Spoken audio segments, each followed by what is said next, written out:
Folks, what you see in front of you is Southeast Game Exchange. This is the largest video game convention in all of the South. And what I want to do today is talk about why it's one of my favorite video game conventions, period. Absolutely S-tier show, right up there with the SoCal Gaming Expo. And I want to just walk the floor a little bit and talk about what I think makes a top-tier video game convention as someone who has been to, at this point, pretty much all of the top shows in all of the United States. This one's a little bit of a sleeper because you wouldn't necessarily think that Greenville, South Carolina is going to be home to one of the best video game conventions, but there are a few factors that I think make it really an excellent experience. By the way, this is not sponsored whatsoever. Austin, the showrunner, I know him, he's an awesome dude. Not paying me for this. I just wanted to give him a nice little shout out and also hopefully provide a little bit of value in terms of recommendations for the best shows to hit in the country. Now, the first thing that you guys are probably noticing, and as we were, look, you can see now if we turn around, that's where we just were, where the video started out. But as you can see, the first thing you'll probably notice is this place is huge. I want to say he said they have maybe just over 200 vendors that are selling at this event. We'll head to the middle of the show floor here so that you guys can get a little bit better of an idea just how big this place is. This is how far it goes in one direction, and I would say there's probably 1, 2, 3, 4, 5, 6, 7 or so vendors for every one of these vertical lanes. And it just goes further that way, all the way down there. You have the voice actors at the end, and then we've got a little bit of haggling going on.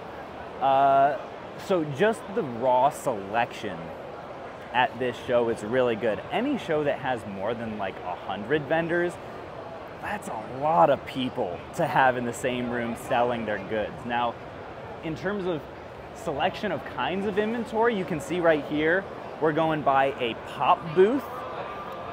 It's a pretty good variety here. I definitely favor the shows that have a pretty heavy video game ratio as opposed to other shows that might be heavier on collectibles or cards or just other forms of nerddom, plushes, right, figures. I would say about 50% plus of the booths at this show have 50% or more video games. Okay, what the heck does that mean? Most of the booths here are mostly video games, which is another big plus in the Phoenix resale checklist. Now, you can see we're heading by another big pop booth here. You guys may have to bear with me a little bit if we hit an interruption or two along the way. I'm trying to get this all in one single clip. Another big thing that you may be pleasantly surprised by if you come to the Midwest or to the South for any video game convention, a couple of other ones that I've been to are Midwest Gaming Classic is another huge one, great show. Let's see, Game Jam South in Alabama is also excellent. If you're coming from the coast to a show like this, a big thing that you may be pleasantly surprised by is the prices. Let's head to a booth here and maybe take a look at some of the specific inventory here to give you guys an idea. But if you're used to coastal pricing on games, you'll probably be very pleasantly surprised by what you find here. I'm trying to find what I call an anchor game, so Tetris. This is a solid $9 or $10 game. Looks like we even have a sticker here of 13, but up here, look at this, 10 bucks, pretty much right on the money. And I would guess, especially since now, hey, how's it going? What's your name?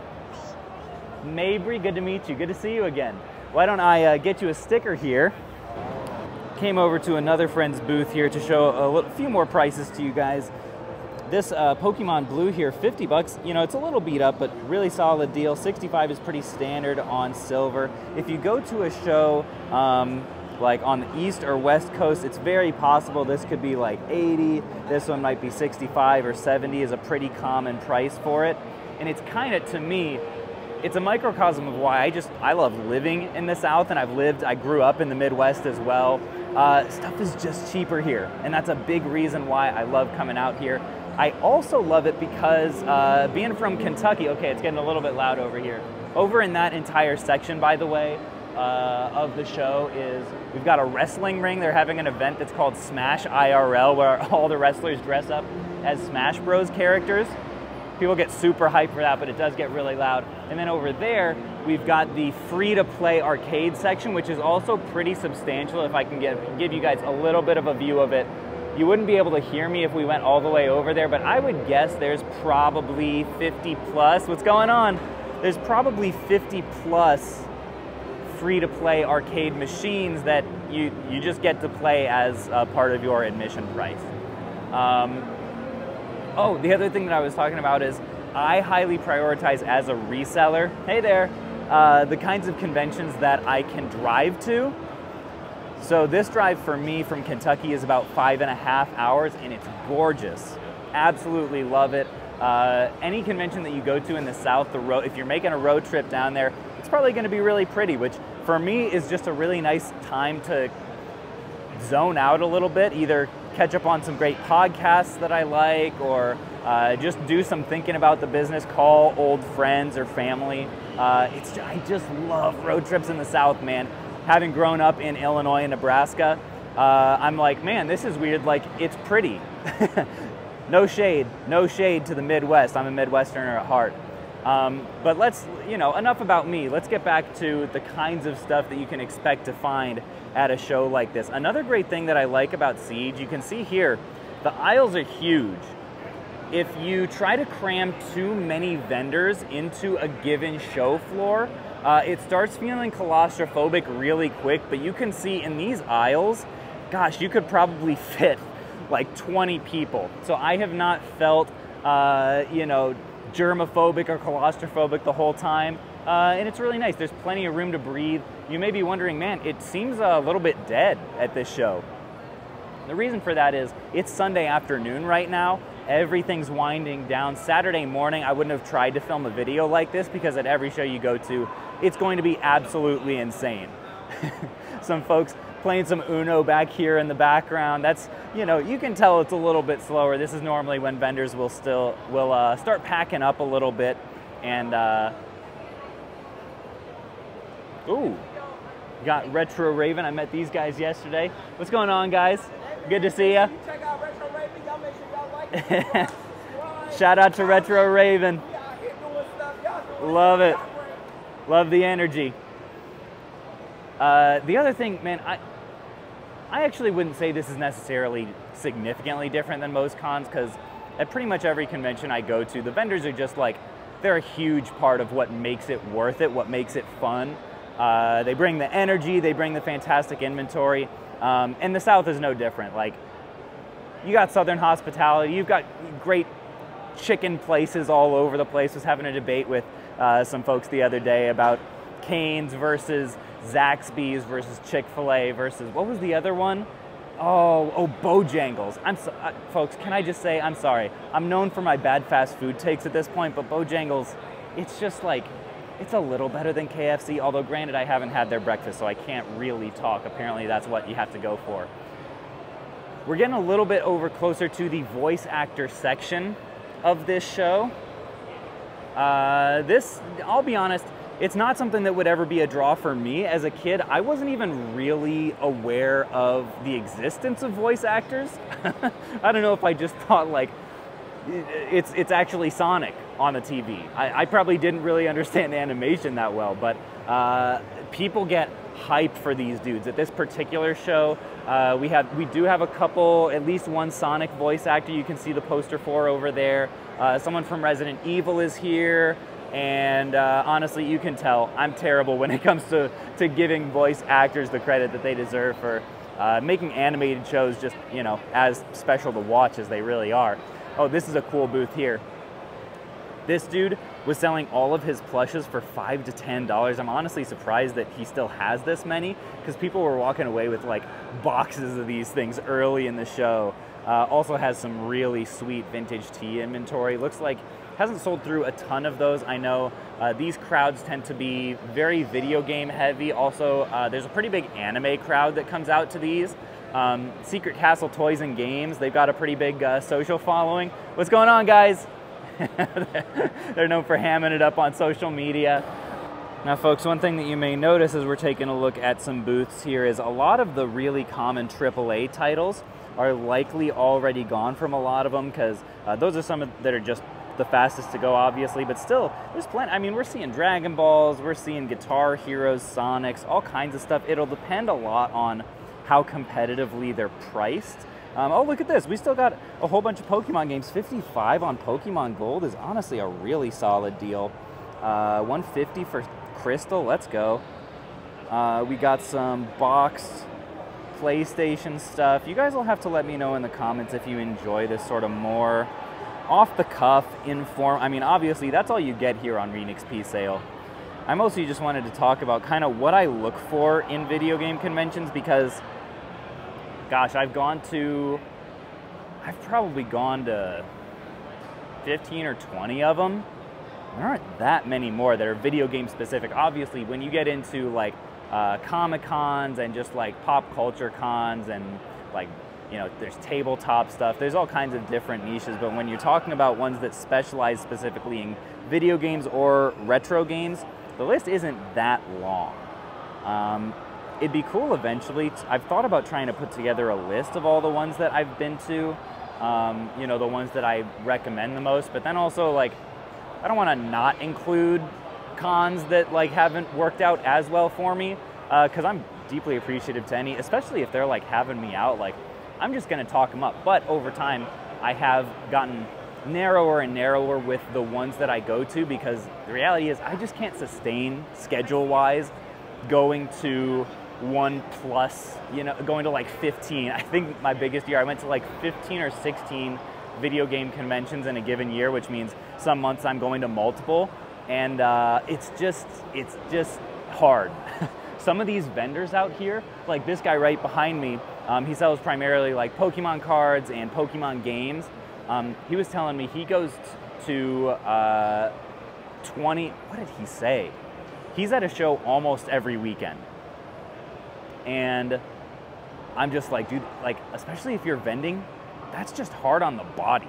Like, it sounds silly to say because we're talking about selling video games here, but you're talking about tables and shelving, unloading and loading from box trucks and super heavy boxes of inventory.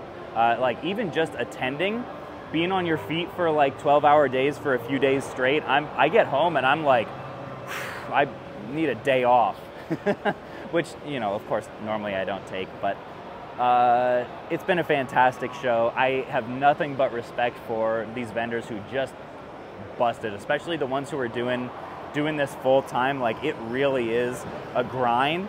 You have to be really committed to it. It's early days and late nights. But I also have loved just getting to talk to more and more people about their different business models. This booth over here, I had a great conversation with.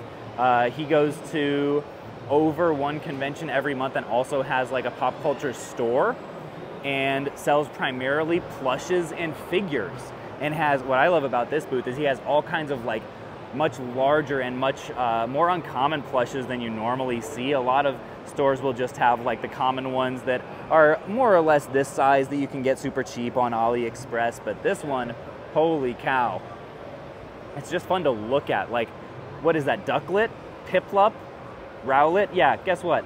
I am a real gamer. I'm flexing on you guys, my Pokemon knowledge a little bit. You don't normally see those plushes, and it's coming to conventions like this where I got my like 12 or 14-inch Poliwhirl plush.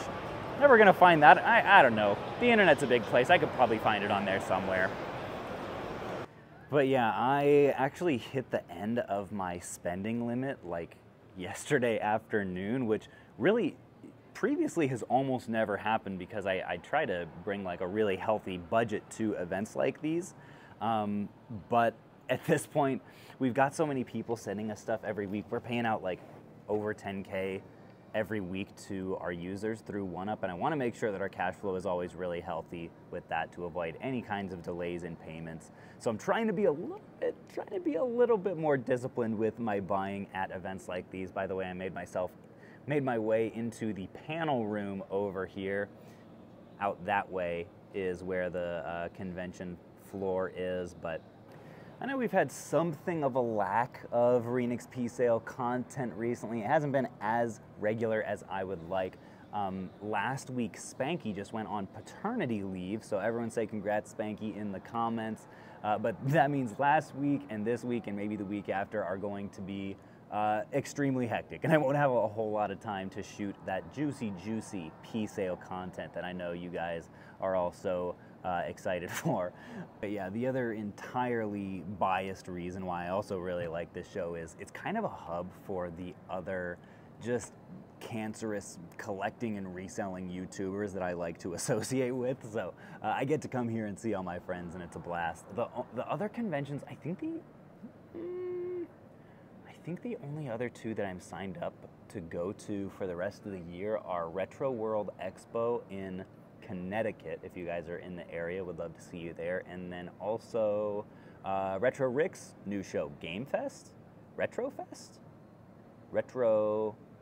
I told him, Rick, if you see this, I think you should rename it to Retro Rickspo. Maybe not. I don't know. As it came out of my mouth, I don't know if I like it. But I'll be at those. I think that one's in October, maybe another couple. But as I've gotten older, and also as we've established more wholesale connections through one-up, I just have realized my tolerance for traveling multiple times in a given month has definitely gone down. And the necessity also for it has gone down business-wise. So I'm probably going to be limiting myself to maybe like 6 a year-ish, and mostly ones that I can drive to going forward. But hope to see you guys at a couple of them, and hopefully we'll be able to spoon you some of that sweet Renix P-Sale content a little bit more frequently after, I don't know, the next couple weeks or so.